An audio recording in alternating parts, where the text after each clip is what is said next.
नमस्कार सभी मित्रों को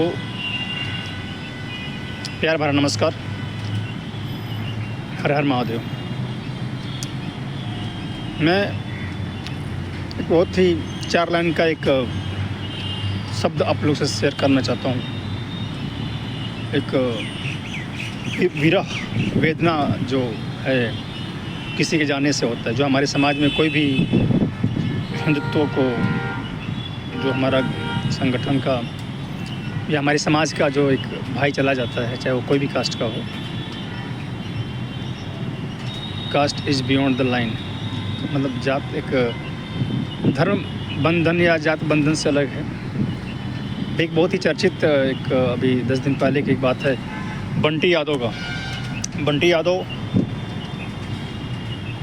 बिहार राज्य के पटना शहर के रहने वाले थे।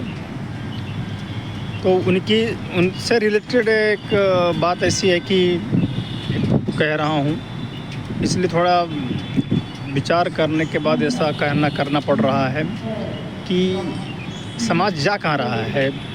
ये जो हमारे देश के युवाओं का जो देश कहा जाता है, युवा हैं कहाँ।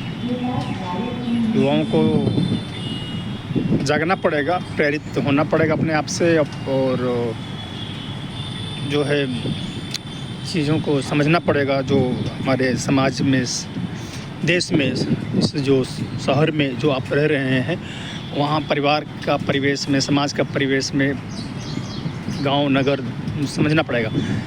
बात ऐसी है कि अभी आप दिल्ली जैसे शहर में आप किसी भी होटल में जाइए और 10 मिनट तक आप रुकिएगा तो वहाँ का सारा मजरा आपको अपने आप में पता चल जाएगा। हो सकता है कि अंदर से कोई होटल कर्मी या रेस्टोरेंट कर्मी जो उस टाइप का है वो को ऑफ़र भी लेकर आ जाए। तो जो वेश्यावृत्ति का जो धंधा है बहुत ही ज़ोर शोर से दिल्ली से लेके छोटे छोटे गांव तक, बिहार यूपी तक जा चुका है। और वहाँ भी बहुत ही वेश्यावृत्ति का बहुत बड़ा बाज़ार फलता फूलता जा रहा है। और ये वेश्यावृत्ति में जो लड़कियां लिप्त हैं, कहाँ से आ रही हैं? विदेश से तो आ नहीं रही हैं। यहाँ तक कि आप देखेंगे कि ऑर्केस्ट्रा पार्टी वाले भी जो लड़कियां होती हैं, इस धंधे को आगे बढ़ाने का प्रयास करती हैं और कर भी रही हैं। क्या लड़कियां शौक से कर रही हैं? हाँ, शौक से तो नहीं कर रही हैं, कुछ का होगा 10 में से 1, बट 9% 8% जो हैं परेशानी अपनी फंस चुकी हैं। वो बुरी तरह से फंस चुकी हैं, अपने फैसले से फंस चुकी हैं। माँ बाप के फैसलों से, संस्कारों को ताक पर रख कर, उनके सांस्कृतिक सभ्यता को ताक पर रख कर खुद डिसीजन मेकर बनी हैं। खुद का डिसीजन मेकर में लड़कियां खाई में गिरी हैं।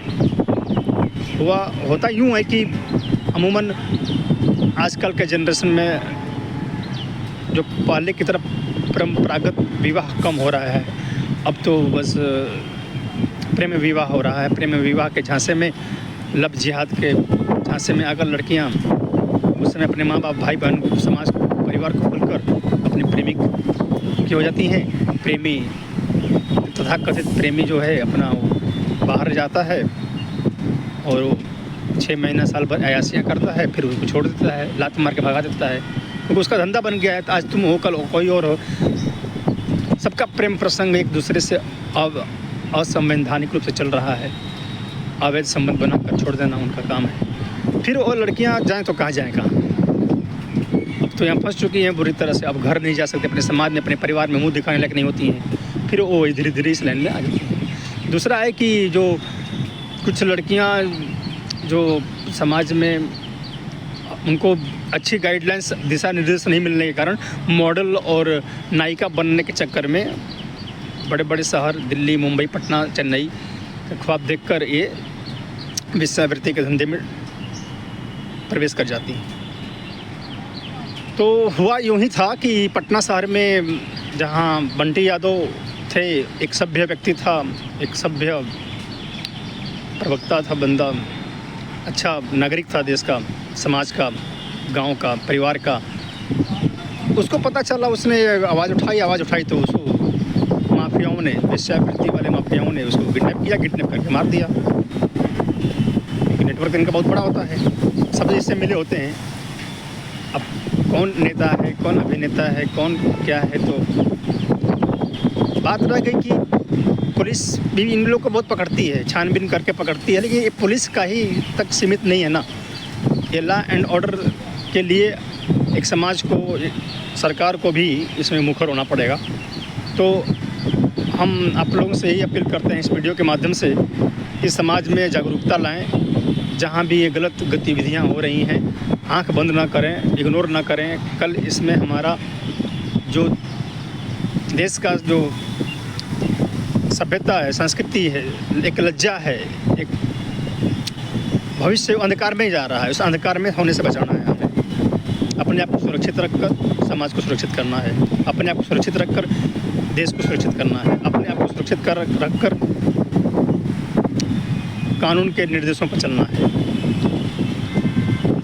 बंटी यादव का जो वेदना हम लोगों की कमी खलेगी, बट एक सीख मिला है। एक वो सीख से बस एक पढ़ने तक, वीडियो देखने तक के माध्यम तक सीमित नहीं होना चाहिए, उस पर हम लोगों को भी अमल करना चाहिए। तो मेरे दोस्तों, आप लोग भी जागरूकता लाएं, आप लोग से यही मेरा प्रार्थना है। धन्यवाद। मिलेंगे फिर इसी तरह का एक छोटी सी नई क्लिप में वीडियो के साथ। तब तक के लिए नमस्कार। स्वस्थ रहें, मस्त रहें। जय श्री राम। हर हर महादेव। आपका दिन शुभ हो।